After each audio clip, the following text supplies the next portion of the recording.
आज के commission for air quality management द्वारा आयोजित 2 दिन के इस डायलॉग में आप सभी का स्वागत है। मंच पर विशेष रूप से उपस्थित हरियाणा सरकार में मंत्री रहे, बाद में यहाँ के हमारे लोकप्रिय जनप्रतिनिधि, बहुत सारे संगठनात्मक और देश के दायित्वों को निभाते हुए अभी माननीय प्रधानमंत्री जी के मंत्रिमंडल में केंद्रीय मंत्री, हमारे बड़े भाई सम्मान्य कृष्णपाल जी, मंच पर उपस्थित कमीशन के चेयरमैन श्री MM कुट्टी जी, पर्यावरण विभाग की सचिव श्रीमती लीना नंदन जी, सेंट्रल CPCB बोर्ड के चेयरमैन श्री तन्मय कुमार जी, पर्यावरण विभाग के एडिशनल सेक्रेटरी श्री गंगवार जी, हरियाणा के पॉल्यूशन कमीशन के चेयरमैन श्री राघवेंद्र जी, कमीशन के सेक्रेटरी श्री नोटियाल जी, हमारे सामने उपस्थित हमारे मेरठ के सांसद राजेंद्र जी, विभिन्न NCR रीजन के सारे मेयर, अधिकारीगण, मीडिया के साथियों, सबसे पहले तो मैं श्री कुट्टी जी को बधाई देना चाहूँगा कि माननीय प्रधानमंत्री जी द्वारा जिस अपेक्षा के साथ एयर क्वालिटी कमीशन को संसद में बिल पारित करके स्थापित किया था, उसको बहुत ही संजीदा तरीके से उन लक्ष्यों को पूरा करने के लिए कमीशन बहुत सक्रियता के साथ NCR में सक्रिय हुआ है। मैं आप सब की तरफ से कमीशन को सबसे पहले बधाई देना चाहता हूँ। जब संसद के अंतर्गत एयर क्वालिटी कमीशन बिल को पास किया गया था, तब उस समय हमने जवाब देते हुए भी कहा था कि भारत सरकार एक विशिष्ट एनवायरमेंटल लॉ को लेकर के आई है। हमने पहली बार ये मान्यता दी है कि पॉल्यूशन जो है ये ज्योग्राफिकल ना होकर एयर शेड के साथ इस समस्या का जुड़ाव है, और इसलिए एयर शेड को हमने, उस क्षेत्र को हमने इस कमीशन के अंतर्गत परिभाषित किया।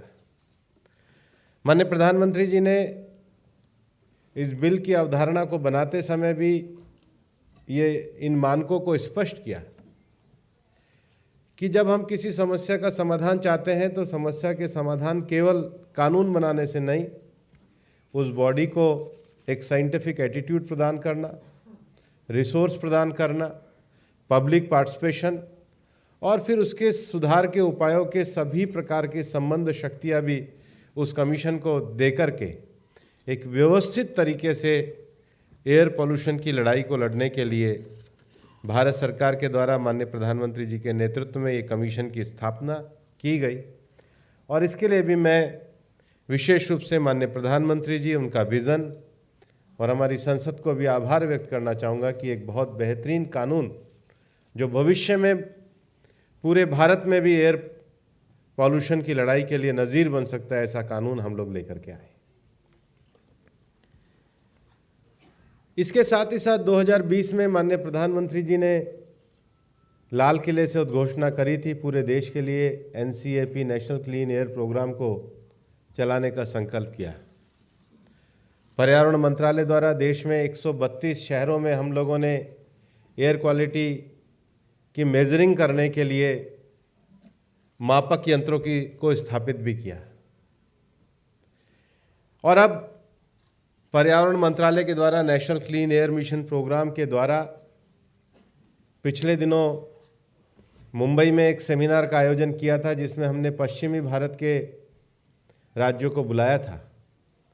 फिर ओमिक्रॉन कोरोना की तीसरी लहर आई और हमने उस कार्यक्रम को स्थगित किया, लेकिन अब शीघ्र ही उस कार्यक्रम के माध्यम से हम पूरे देश भर में जितनी हमारी स्थानीय प्रशासन की संस्थाएं हैं, म्यूनिसिपैलिटी है, कॉरपोरेशंस हैं, पंचायत हैं, नगर पंचायत हैं, कई जगहों पे बहुत छोटी नगर पालिकाएँ हैं, तो जो हमारे स्थानीय स्वशासन की जो संस्थाएं हैं, हमारे जनप्रतिनिधि हैं, हमारी जो स्वयंसेवी संस्थाएं हैं, NGOs हैं, प्रशासनिक अधिकारी हैं, उनको लेकर के इस पूरे कार्यक्रम को देश भर में हम लोग अब वापस से क्षेत्रीय सेमिनारों के माध्यम से आगे करेंगे।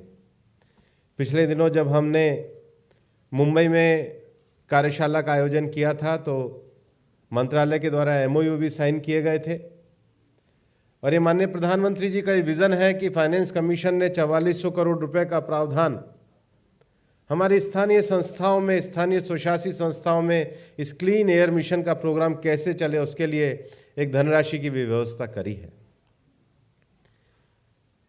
और कल मेरे से कुछ प्रतिनिधिमंडल मिलने आए थे। हमारे मंत्रालय ने एक नोटिफिकेशन निकाला है, उस नोटिफिकेशन में सिंगल यूज़ प्लास्टिक को बंद किया। इस जुलाई से तो वो प्रक्रिया बंद हो जाएगी, क्योंकि हमारी म्यूनिसिपैलिटी से लेकर के सब जगहों पे जो सिंगल यूज़ प्लास्टिक है, उस सिंगल यूज़ प्लास्टिक के कारण नालियाँ चौक हो जाती है, या उसका जो अग्निशमन होता है उसके कारण जो प्रदूषण होता है, तो पूरे शहर में एक तरीके से हम चारों तरफ एक गंदगी का वातावरण देखते हैं। तो कुछ मैन्युफैक्चरर्स एसोसिएशन के लोग भी आए थे। मैंने कहा था ये पूरी तरीके से लागू होगा 2018 में। पूरे दुनिया के देशों का जब एक कार्यक्रम भारत में हुआ तो प्लास्टिक की इस लड़ाई का आह्वान माननीय प्रधानमंत्री जी ने किया, और मैं परसों ही नैरोबी से लौटा हूँ। वहाँ पर यूनाइटेड नेशन एनवायरनमेंट असेंबली का यूनाइटेड नेशन एनवायरनमेंट प्रोग्राम के तहत कार्यक्रम हुआ। 1972 में स्टॉकहोम में दुनिया में पर्यावरण की लड़ाई की सबसे पहली शुरुआत हुई। भारत ने तब भी भाग लिया, और मुझे बताते हुए खुशी है कि 2018 में दुनिया के सम्मेलन में जो माननीय प्रधानमंत्री जी ने सिंगल यूज़ प्लास्टिक का आह्वान किया था, आज दुनिया के देशों में यूनाइटेड नेशन एनवायरनमेंट असेंबली ने रेजोल्यूशन पास करके उसको पूरी तरीके से स्वीकृत किया है। ये भारत के नेतृत्व की मान्यता को और दर्शन को दुनिया की स्वीकृति के रूप में दर्शाता है। लेकिन अब हमारी जिम्मेदारी है कि इसको पूरे संकल्प के साथ हमको आगे कैसे बढ़ाना है। और इसलिए जब कार्यक्रम किया और कुट्टी साहब ने मेरे से बात करी, तो जो इस कार्यक्रम की रचना बनी है, ये तो उद्घाटन का कार्यक्रम ठीक है, उद्घाटन का कार्यक्रम एक औपचारिकता है, लेकिन इसके बाद जो अगला सेशन होने वाला है, पहला सेशन ही हमारा सिटी स्पेसिफिक प्लान होना चाहिए। गुड़गांव का क्या प्लान है, फरीदाबाद का क्या प्लान है, मेरठ का क्या प्लान है, गाजियाबाद का क्या प्लान है। जो NCR रीजन में जो हमारा सिटी स्पेसिफिक एरिया है, सिटी स्पेसिफिक, इसीलिए हमने सारे मेयर्स को, सांसदों को और जनप्रतिनिधियों को और NGOs को बुलाया कि हमारा एक अल्टीमेटली NCR पूरा कहने से NCR नहीं है, NCR का सिटी स्पेसिफिक प्लान हमारा क्या हो सकता है।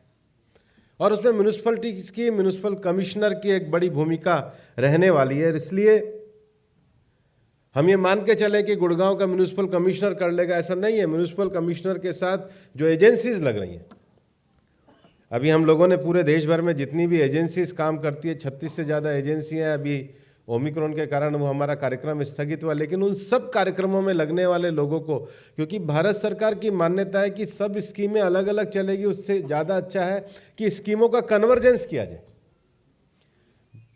जो हमारा एयर क्वालिटी जो कमीशन है, इनको भी हमने कहा कि आप NCR में आप केवल डायरेक्शन निकालेंगे, उससे अच्छा है जो जो एजेंसीज इसमें भाग लेती हैं, जनप्रतिनिधि हैं, कॉरपोरेशंस हैं, हमारी स्वयंसेवी संस्थाएं हैं, हमारे प्रशासनिक अधिकारी हैं, उनका सबका स्कीमों का कन्वर्जेंस होना चाहिए और पता होना चाहिए कि गुड़गांव में नया प्रयोग हुआ है तो फरीदाबाद का सिटी स्पेसिफिक प्लान ये है, गाजियाबाद का ये है, नोएडा का ये है।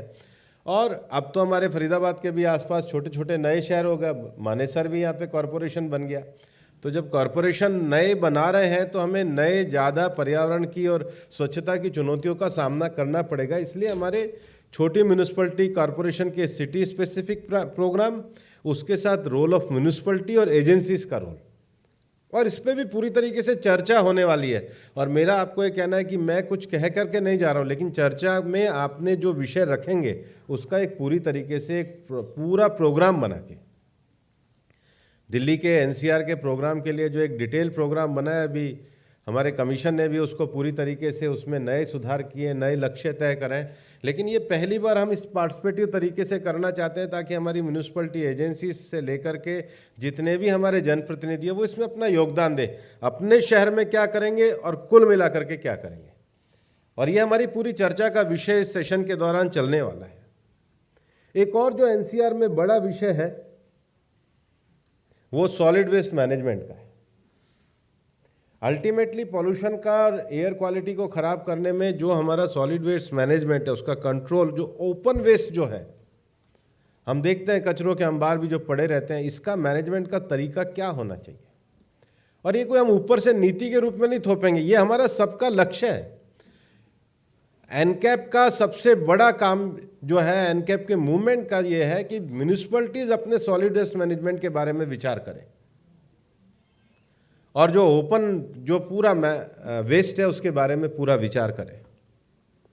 उसके साथ ही साथ, चूँकि ये तो माना जाता है कि दिल्ली के इस तरह अरावली अदरवाइज तो रेगिस्तान ही होता है, अरावली हमारी बहुत बड़ी रक्षा भी करता है। अभी माननीय मुख्यमंत्री जी के साथ बात हुई, हमारा सहरावन गैरतपुर से लेकर के नूह तक का जो पूरा पहाड़ का एरिया जा रहा है, और मैंने पिछले दिनों ट्वीट भी किया था कि हमने अरावली के रेस्टोरेशन के लिए हरियाणा में बहुत अच्छा काम किया है। इसके लिए हरियाणा सरकार और यहाँ के मुख्यमंत्री भी बधाई के पात्र हैं। लेकिन अरावली को वापस से रेस्टोर करना, अरावली का इकोसिस्टम को खड़ा करना, गुजरात इधर गुड़गांव में काफ़ी सारे हमारे NGOs और काफ़ी कॉरपोरेट क्षेत्र के लोग भी लगे हैं, और कृष्णपाल जी बैठे हैं, ये भी अरावली में खूब घूमे, मैं भी घूमा, हम दोनों साथ ही खूब घूमे। पर हमारा पूरा ये जो पहाड़ का एरिया है जो बच रहा है, इसका रेस्टोरेशन को करने के लिए, इसके इको सेंसिटिव जो जोन है उसको बचाने के लिए हम लोग किस प्रकार से योगदान दे सकते हैं। क्योंकि दिल्ली का जो पूरा हमने रिज के एरिया को भी संभाल के रखा है। अभी 2 फरवरी को इंटरनेशनल वेटलैंड डे थे। हरियाणा की 2 झीलें, हमारी सुल्तानपुर की झील और भिंडावास की झील को हमने रामासर कन्वेंशन का दर्जा दिया। सुल्तानपुर पे कार्यक्रम भी किया, सुल्तानपुर के गांव के आसपास के लोग भी आए थे। और फिर हमारा दिल्ली में चाहे जसोला के पास हो, हमारा संजय गांधी उद्यान का हो, जो भी हमारा एरिया है, जो यमुना के बेड का एरिया है, ये पूरा हमारा NCR का एक इकोसिस्टम है। और NCR के इस इकोसिस्टम में जो हमारा जो नेचर का रिवाइवल है, उसको जो हमें बचाना है, अपनी लेक से लेकर के अपने जो अरावली के पहाड़ों को लेकर के, उसको करने के साथ ही साथ डस्ट मैनेजमेंट के बारे में भी पूरा एक एक्शन प्लान हमारी कॉलोनियों के हिसाब से होना चाहिए। हमारी कॉलोनियों में जो ओपन स्पेस है, वहाँ पे हम पेड़ लगाने का कार्यक्रम कर सकते हैं क्या। अभी पिछले दिनों कुछ स्कूल्स के प्रिंसिपल्स के साथ मेरी बात हुई थी। स्कूल्स को स्पेसिफिक एरिया करके ही एक ग्रीन एरिया अपना डेवलप करना चाहिए और दिखना चाहिए 3 साल बाद ये किया। बच्चों को अभी से ही उस चीज़ों में हमको इन्वॉल्व करने के लिए NCR में हम अपने ग्रीन ट्री कवर को ओपन स्पेस पे किस तरीके से बढ़ाएं, जिसके कारण हम डस्ट मैनेजमेंट को भी कर सकें। और इसलिए एक सेशन यहाँ पर करने वाले हमारे कैंपा के शायद जो अथॉरिटी वाले सुभाष चंद्र जी उस सेशन को लेने वाले हैं। हमने पर्यावरण मंत्रालय के द्वारा अभी एक नया कार्यक्रम शुरू किया है जिसको हम नगर वन योजना कहते हैं। नगर वन योजना के अंतर्गत हम आह्वान करते हैं कि शहरी क्षेत्र में 5 हेक्टेयर और उससे ज़्यादा की जगहों पे हम नगर वन का कार्यक्रम करना चाहते हैं, ताकि जगह जगह पर एक सघन वन और इस प्रकार का विषय डेवलप हो कि शहरों के अंदर भी पॉकेट्स में ग्रीन कवर बढ़ना चाहिए। लेकिन जितनी भी कंस्ट्रक्शन एक्टिविटी होनी चाहिए, हम तो कंस्ट्रक्शन एक्टिविटी को बुरा नहीं मानते, लेकिन उसका डस्ट कंट्रोल मैनेजमेंट भी होना चाहिए। दोनों विषय साथ साथ चलने चाहिए।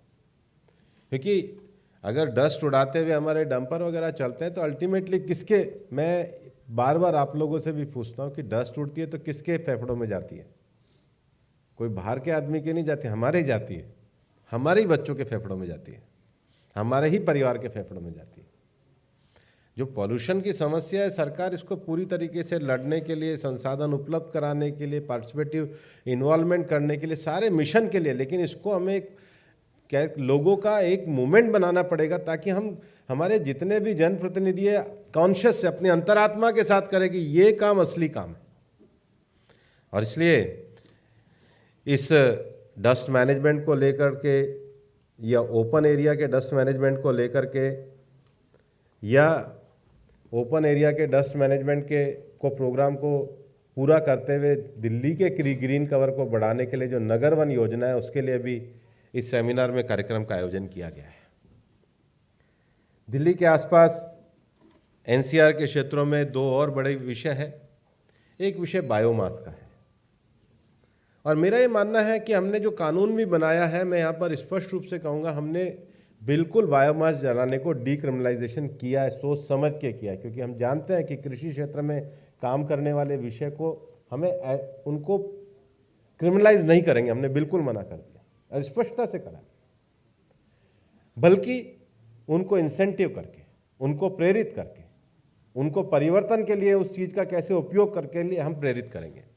और पिछले साल अगस्त में हमारे पर्यावरण मंत्रालय में लगभग वीकली मॉनिटरिंग हम लोगों ने करी। मैं बधाई भी देना चाहूँगा कि हमारी मिनिस्ट्री ऑफ एनर्जी ने पहली बार कितना टेंडर निकाला था,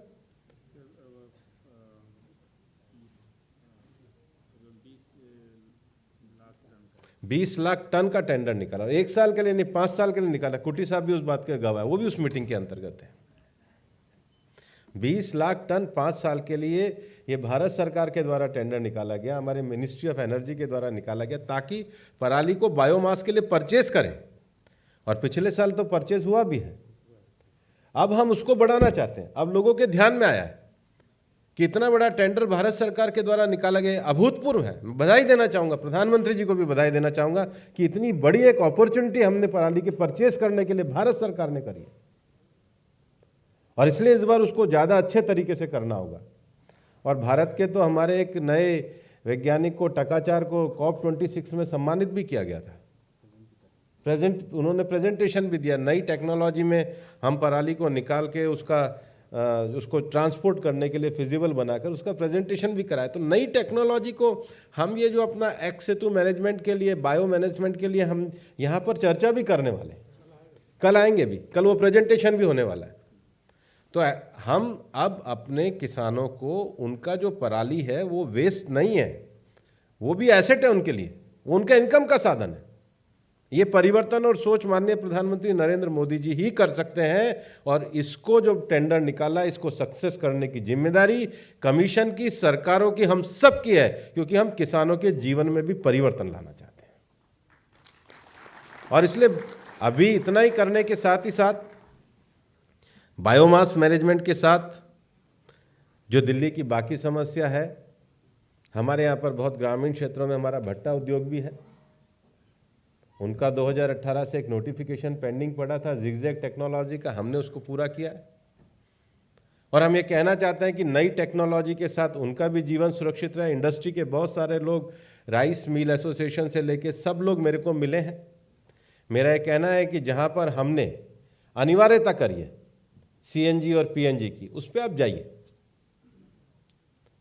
आपके साथ हमारी सरकार किसी भी तरीके से, हम ये चाहते हैं इंडस्ट्री भी जीवित रहे, रोजगार भी जीवित रहे, पर्यावरण भी सुरक्षित रहे और दिल्ली भी स्वच्छ रहे। हम सब आपका सहयोग इसके लिए चाहते हैं। और इसलिए आज मैं वापस दिल्ली जा रहा हूं, क्योंकि आज हमारे श्रम मंत्रालय का आइकॉनिक वीक शुरू हो रहा है। लेकिन मुझे कुट्टी साहब ने कहा कि हम वापस NGO के साथ बैठना चाहते, तो मैं दोबारा फिर आने वाला हूँ, क्योंकि मेरा मानना है कि जन सहभाग के बिना हम किसी प्रकार से केवल ये सोचे कि हम सरकार की दृष्टि से लक्ष्य को हासिल कर लेंगे, ऐसा नहीं है। हमें आपके जन सहभाग की भी आवश्यकता है। हम चाहते हैं जो भी इस विषय पे काम करना चाहते हैं, जो भी स्वच्छ दिल्ली के लिए काम करना चाहते हैं, जो भी स्वच्छ NCR के लिए काम करना चाहते हैं, हम आपके साथ ओपन डायलॉग करके इन विषयों को आगे बढ़ाना चाहते हैं। और इसके लिए हमारा एयर क्वालिटी कमीशन भी पूरी तरीके से तैयार है। बीच में जब ऑर्डर आया था तो मेरे को नहीं लगता कि जो भी रिप्रेजेंटेशन आया था मैंने सबको रेफर किया था। और मेरे को इस बात का संतोष है कि 100% रिप्रेजेंटेशन को मिलकर के उनका समाधान करने का काम ये एयर क्वालिटी कमीशन ने किया है। हमने कभी किसी को मना नहीं किया, किसी के साथ डायलॉग को मना नहीं किया। हम चाहते हैं कि दिल्ली दुनिया का सबसे बेहतरीन वायु के लिए शहर के रूप में चिन्हित, और इसकी जिम्मेदारी हम सबकी है। जो पूरा पॉल्यूशन का जो विषय है, चाहे व्हीकल पॉल्यूशन हो, चाहे डस्ट पॉल्यूशन हो, चाहे ओपन एरिया का जो पूरा जो वेस्ट है उसका विषय हो, चाहे बायोफ्यूल का विषय हो, और अब तो दिल्ली में BS4 से हम लोग BS6 पे गए हैं, हमने परिवर्तन किया ही है। और सब लोगों ने इसमें पूरा तरीके से सब प्रकार का सहयोग दिया है। लेकिन ये करना क्यों जरूरी है? इस समय पूरे दुनिया में 3 बड़े संकट को लेकर के कन्वेंशन चलती है। सबसे पहला विषय क्लाइमेट चेंज का विषय रहता है, दूसरा विषय बायोडायवर्सिटी को बचाने का विषय रहता है, और तीसरा विषय डेजर्टिफिकेशन ऑफ लैंड का, जमीन का जो मरुस्थलीकरण हो रहा है। ये तीनों विषय इस समय दुनिया में चलते हैं। इन तीनों विषयों पे भारत एक बड़ी भूमिका निभा रहा है। COP26 जब ग्लासगो में हुआ था, माननीय प्रधानमंत्री जी ने पूरी दुनिया को मंत्र दिया था, life style for environment friendly life style. हमारा जीवन जो है एनवायरनमेंट फ्रेंडली लाइफस्टाइल के लिए कैसे बने। हमारे जीवन की पद्धतियाँ, हमारे इधर पूरे गांव का ये जो पूरा एरिया है, कभी जोड़ हुआ करते थे, पानी के लिए जगह हुआ करती थी, मिट्टी खोदने का भी एक सिस्टम होता था। इन सब चीज़ों को हम जो प्रकृति के साथ नेचर के साथ जो जीवन जीते हैं, उस जीवन को किस प्रकार से जी सकते हैं। और पिछले दिनों जब यूएनईपी की डायरेक्टर से मैं नैरोबी में मिल रहा था, मैंने उन्हें प्रधानमंत्री जी का लाइफ स्टाइल का मंत्र बताया। उन्होंने कहा मैं इसको समझ गई। उन्होंने जो मुझे बात कही, मेरे को भी लगा कि कितना बड़ा इसका इम्पैक्ट जाता है। उन्होंने कहा कि येस, आई एम एग्री, हम जो भी मदर अर्थ से लेते हैं वापस तो हम केवल कचरे के रूप में ही देते हैं। हम लेना तो खूब जानते हैं, देने में हम कैसे जानते हैं। देने में इतना भी नहीं करते कि घर के अंतर्गत कचरे को भी 2 भागों में बांट दें। ये जो अजैविक है ये अलग है, जैविक है, इतनी भी मेहनत हम नहीं करते, केवल बाहर फेंकना जानते हैं। कचरा ढंग से फेंक दें, ये भी बहुत बड़ी सेवा हो जाएगी। अगर शहरों में इतना भी अभियान चला दें कि अपने घर के कचरे को 2 भागों में बांटने के लिए एक 5 मिनट का समय होगा, लेकिन कितनी बड़ी कचरा भी हम कैसे फेंकते हैं हमको ध्यान में करना चाहिए। इसलिए जो सॉलिड वेस्ट शहरों के अंतर्गत है, इसको एक पूरा अगर हम लाइफ के रूप में जाना चाहते हैं, एनवायरनमेंट फ्रेंडली लाइफ स्टाइल है, तो केवल अपना घर साफ ना रखें, अपना शहर, अपना मोहल्ला भी साफ रखने की जिम्मेदारी ये हम लोगों को करनी है। और इसलिए मैं जानता हूँ कि 2 दिन का ये जो सेमिनार होने वाला है, ये सेमिनार केवल सेमिनार के लिए नहीं वाला है, इसलिए इसको सेमिनार रखा ही नहीं है, इसको डायलॉग का है। और डायलॉग के बाद आगे एनसीआर के रीजन में जितने भी हमारे जनप्रतिनिधि हैं, मैं उनको बधाई भी देना चाहूँगा। इस बार भी जब एक विषय आप लोग रख रहे हैं, जो हमारा एग्रीकल्चर का जो वेस्ट है उसका हम बायो कंपोस्ट के रूप में कैसे इस्तेमाल करें, उसके एडवांटेज क्या है, उसकी लिमिटेशन क्या है, उसको भी पूरी चर्चा के रूप में हम करने वाले हैं। दिल्ली सरकार ने भी ये बायो कंपोस्ट का काम किया था 4000 एकड़ में, और हरियाणा सरकार ने तो उससे भी ज़्यादा 20 गुना ज़्यादा 1 लाख एकड़ में काम किया। पंजाब में भी 1 लाख एकड़ में काम हुआ, यूपी में 6 लाख एकड़ में काम हुआ। लेकिन उसके भी अपने एडवांटेजेस डिसएडवांटेजेस हैं। बायोमास का यूज़ किस प्रकार से करना है, किसानों के जीवन में परिवर्तन किस तरीके से लाना है, अपने बढ़ते हुए एनसीआर एरिया में हम एयर पोल्यूशन को लेकर किस तरीके से पब्लिक मूवमेंट और अवेयरनेस का कार्यक्रम कर सकते हैं, और कचरा प्रबंधन से लेकर सब चीज़ों में इफेक्टिव म्यूनिसिपलिटीज़ किस तरीके से काम कर सकती है। और पहली बार एयर क्वालिटी कमीशन का जो जुरिस्डिक्शन भी है वो 3-4 राज्यों में आता है। उसमें आपस में बेटर कोऑर्डिनेशन कैसे हो सकता है, साइंटिफिक एटीट्यूड कैसे अपना सकते हैं। तो 2 दिन के जो चलने वाला ये जो डायलॉग है, इसमें जो सारे विषय हैं, ऐसा मत समझिए कि ये विषयों पे मेरे को तो लग रहा है कि क्या विषय लिए जाए, किस प्रकार से पार्टिसिपेशन किया जाए। पिछले 4 महीने से तो कुट्टी जी तैयारी चल रही है, 4 महीने से हमारी पूरी तैयारी चल रही है। हर विषय को सोचा है, अधिकारियों ने सोचा है, एग्जीक्यूशन में सोचा है। कई बार मेरे कई स्तर पे हमारी बातचीत हुई है, और आज बातचीत होने के बाद मैं आप लोगों से एक ही चीज़ कहना चाहता हूँ कि ये 2 दिन का डायलॉग आने वाले समय में हमारे एनसीआर के लोगों में जीवन परिवर्तन करने के लिए लाए। हम किसी को बंद नहीं करने चाह रहे, हम सबको रेगुलेट करने जा रहे हैं। कई बार ऐसा लगता है कि एनवायरनमेंट माने बंद करेंगे, हम रेगुलेट करना चाहते हैं, और हम रेगुलेट आपकी कॉन्शियस के साथ भी करना चाहते हैं। माननीय प्रधानमंत्री जी के उस आह्वान को भी हम बढ़ाना चाहते हैं जिसमें उन्होंने भारत में national clean air mission programme की शुरुआत करी है। हम इसमें आपका सहयोग चाहते हैं, हम इसमें आपका संकल्प चाहते हैं, हम इसमें आपका विश्वास चाहते हैं, हम इसमें आपकी भागीदारी चाहते हैं, और हम इसके माध्यम से दिल्ली की हवा को स्वच्छ करना चाहते हैं, जिसमें आपका सहयोग मिलेगा। इस अपेक्षा के साथ मैं 2 दिन के डायलॉग के लिए शुभकामनाएं देता हूं। मैं भी इसमें कई सेशन में भाग लूँगा, आप लोग भी भाग लेंगे, और इसके बाद एक एक्शन प्रोग्राम को आगे बढ़ाकर दिल्ली को एक स्वच्छ वायु वाला शहर पूरे एनसीआर रीजन को बनाएंगे, जब वायु भी स्वच्छ हो, लोगों का जीवन भी सुरक्षित हो, संपन्न हो, उद्योग भी बढ़े, रोजगार भी बढ़े, लेकिन पर्यावरण भी अच्छा रहे। इसी अपेक्षा के साथ मैं अपने विषय को पूरा करूंगा, और आपका ये जो डायलॉग मैं आप सबके लिए ओपन करता हूं। Thank you very much.